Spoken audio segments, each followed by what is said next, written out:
It's going to be a fun little car related story. Imagine that, car related, coming from me. It has to do with my grandfather's last car. Now, Pop, as we call him, passed away in 1965 when I was only 6 years old, and I have very limited memories. But I do remember this car. It was a pink and gray 1957 Ford. That's the first year the Fords had the hood that opened from back toward the windshield. You released them from inside. I remember the car. And what this car had, and you gotta remember, my grandfather had 7 children between, this was on my mom's side, 1922 and 1936. So some of them right during the height of the Depression.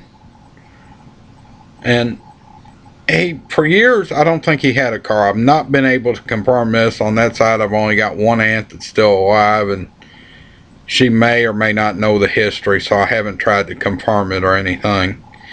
And this 57 Ford had one of the first V8s, carbureted V8s. And now, anybody that remembers carbureted V8s, if all you ever did was putter around town, you know the carburetors would carbon up or load up badly, and they would start running rough. So ever so often, and he got this car, he was already sick. He was sick for 2 years before he passed away. He would bring the car to my dad and say, it's not running right. My dad'd say, well, go in the house, get you a beer, I'm going to test drive it.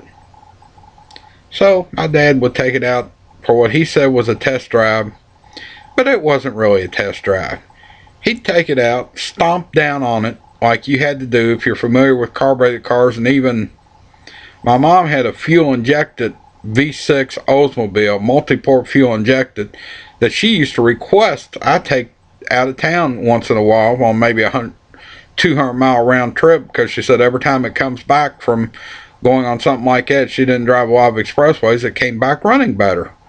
But getting back to my grandfather, my dad would take it out, literally stomp down on it, blow the carburetor out, and bring it back, open the hood, make like he was adjusting the carburetor, is the story I got.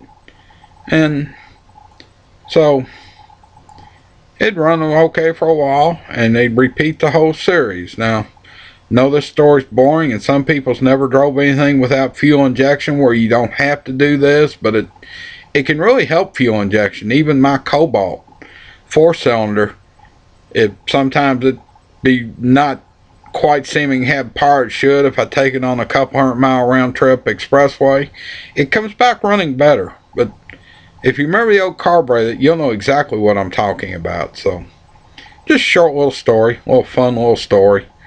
Thought I'd tell on a rainy Saturday here in Indiana. Kind of boring, so we'll see what happens with it.